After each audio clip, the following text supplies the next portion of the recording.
네, 10월 23일에 업로드되는 영상입니다. 본론에 들어가기 앞서서 한 지역의 시외버스 구간에서 한동안 요금을 부당하게 운영했다는 이야기가 나왔고, 이에 따라 도청에서 시정 조치를 시켰다는 이야기가 나왔습니다. 지금은 굳혀졌고요. 혹시 이용할 분들이 계신다면 요금 정보 확인하시기 바랍니다. 먼저 지역 뉴스를 이미 접하신 분들은 아실 것 같습니다. 바로 한양고속의 지분 매각이 완료됐죠. 앞서 지난 1월 구주 100%를 매각한다는 이야기가 나온 적이 있었기 때문에 모 회사가 바뀔 예정이었다고 할 수 있었고, 매각 예정 소식이 나온 지 9개월 만에 보도가 나왔습니다. 매각이 완료되면서 충남고속의 자회사가 됐고, 충남고속의 주도 아래 본사가 서산에서 예산으로 옮겨졌습니다. 차고지도 단계적으로 이전하겠다는 이야기도 나왔고요. 이번 매각은 충남고속의 지배회사이기도 한 사모펀드 헬리팩스 홀딩스가 한양고속을 인수하면서 성사됐는데요. 앞으로는 하나의 조직처럼 통합 운영하고 법인체는 독립적으로 운영한다는 이야기가 나왔습니다. 그리고 일부 중복되는 노선은 통합정비와 함께 효율화도 추진하게 됩니다. 현재 충남고속과 한양고속에서 공동 배차하는 노선들이 인천국제공항과 서울 센트럴시티터미널 착파를 포함해서 여러 개 되죠. 어떠한 조정이 일어날지 나중에 이를 지켜봐야겠습니다. 참고로 몇 년 전부터 대전 충남권 고속시외버스 운수사 쪽에서는 지각 변동이 일어나고 있었는데요. 사모펀드 회사가 인수하는 것뿐만 아니라 그 유명한 KD 운성그룹 계열사로 들어가는 경우도 생기는 등 굵직한 이야기가 꼭 한 번씩 나왔습니다. 전북 소재 단거리 시외버스에도 도입된 KGM 스마트 110E가 이번에 경기도 쪽에 도입됐습니다. 직행 좌석 버스 등급으로 운행하는 건지 빨간색으로 도색되어서 들어갔는데, 정확한 운행 노선은 시일이 조금 지나봐야 확실하게 알 수 있겠지만 현재로서 투입 가능성이 많다고 예상되는 노선이 점쳐지고 있습니다. 스마트 110E를 모르실 분들을 위해 먼저 간단하게 말씀드리면, 단층 전기 버스 전장 11m급이고요. 전장 규격만 따지면 현대 에어로시티와 크게 다르지 않은 것 같고, 승객 좌석수 38개입니다. 이게 왜 40석으로 안 떨어지냐면, 좌석 두 번째 열에 봉이 설치된 바람에 내측 좌석 일부가 생략됐습니다. 스마트 시리즈야 시내버스에서도 쓰이기도 하는 모델이지만 광역버스 쪽에서는 단 한 번도 KGM 도입한 적 없고, 에디슨 모터스 시절에도 그런 적은 없었습니다. 오히려 일렉시티 더블데커를 쓰거나 아예 스카이웰 모델을 쓰는 경우가 있다든지, 적어도 전장 12m 단층 버스 정도는 쓰는 게 광역버스였죠.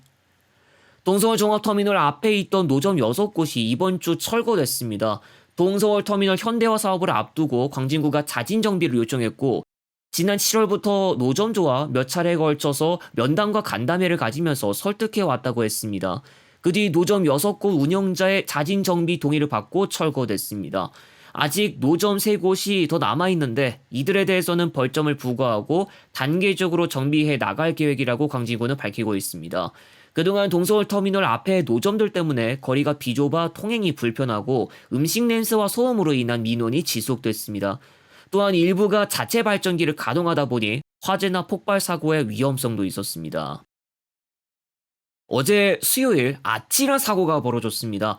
빈 차로 회송하던 서해선 전동열차가 객차의 연결기가 분리되다 못해 연결부가 파손되는 사고가 일어났습니다. 안산선 구간에서 회송하던 중이었다가 사고가 벌어지면서 4호선과 수인분당선 계통이 운행에 차질을 빚는 일이 벌어졌습니다. 하필 이 사고의 주인공이 서해선 대곡역 연장분이자 2차분으로서 2023년에 도입된 다원시스산 열차 중 한 편성이었죠. 아무리 빈차 회송이라고 하지만 도무지 믿을 수 없는 일이 벌어진 건데, 정확한 사고 원인은 면밀하게 조사를 해봐야 알 것 같습니다.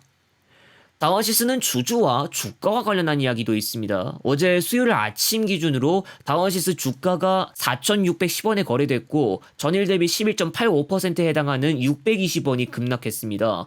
4,000원대에 진입해버리고 말았고요. 소액주주들과의 갈등도 이어지고 있는데, 이 가운데 한 인물이 소액주주 연대를 조직적으로 동원하고 시장에 영향력 행사를 시도했다는 의혹이 제기됐습니다. 주주연대는 앞서 다원시스의 철도 차량 납품 지연과 지체 상금, 하청업체 대금 미지급, 회계장부 열람 거부 등을 이유로 대통령실과 금융당국 등에 탄원서를 제출하기도 했습니다. 다원시스는 또 이번 주 국정감사에 출석했죠. 거센 질타를 받았는데, 이와 관련한 이야기는 일요일 한 주간의 소식들에서 정리해서 전해드리겠습니다. 화제의 기업 다원시스입니다. 전국 철도 노조에 이어서 서울 지하철도 파업의 가능성이 열렸습니다. 지난 21일 1에서 3노조가 공사와 본교섭을 벌였으나 결렬됐습니다. 주로 임금 인상과 신규 채용 규모와 관련해서 협상을 벌였는데 먼저 임금 인상률은 1노조 5.2%, 2노조 3.4%, 3노조 3.7%를 요구했습니다. 공사는 연말까지 인상 재원 중 약 39%가 부족할 것으로 예상되고 정부의 지침인 3%의 인상률도 유연하다고 밝힌 것으로 전해졌습니다.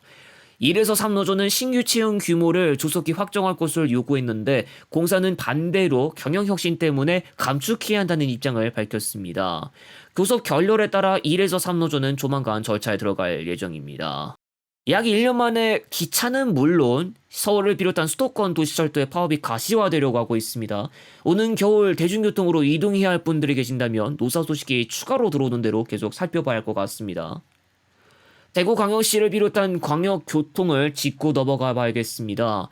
지역 정치권 등에서 밝힌 내용에 따르면 코레일이 대경선 개통을 운행하기 위해서는 예비 목적으로 경정비 대비용 한편성, 청소나 중정비용 한편성, 비상료 한편성 등이 필요한 것으로 보고 있지만 한국개발연구원 예타 지침에 따라 총 9편성 중 예비차가 1개 편성만 산정된 것으로 나타났습니다. 2027년에 중정비가 예정되고 있는데 당장 열차 제작을 발주해도 3년 이상 걸린다는 걸 감안할 때 늦었다는 지적이 나오고 있습니다. 전액을 지자체에서 부담하라고 정부가 지침을 꾸렸으나 지자체는 반발했고 정보기관들끼리 협의에 나섰지만 결론을 내리지 못한 상황입니다. 그렇지 않아도 배차 간격이 긴 경우도 어렵지 않게 보이는 게 바로 대경선 개통인데 한 대가 빠지면 배차 간격이 안 그래도 더 벌어지는 건 아닌지 우려가 나올 법도 하죠. 대구 구미가는 대구 시내버스 7고 3번이 있게 하지만 구미역 쪽과 같은 깊숙한 곳으로는 가지 않고요. 대경선 개통이 가지고 가야 할 비중이 크기도 한데 과연 다른 지역에서나마 남는 열차를 가지고 올 수도 있는지 봐야겠습니다. 일전에 앞서 천안-김해공항 노선의 감회와 코레일의 재무 상태를 조금 살펴보는 시간을 가졌고 그 외에도 좀 중요한 이야기들을 다뤘는데 혹시 시청하지 않은 분들이 계신다면 화면에 따로 표시되는 링크를 타고 가시면 되겠습니다. 광주, 부산 리뉴얼 편도 현재 공개되고 있습니다. 다음 영상에서 다시 오겠습니다.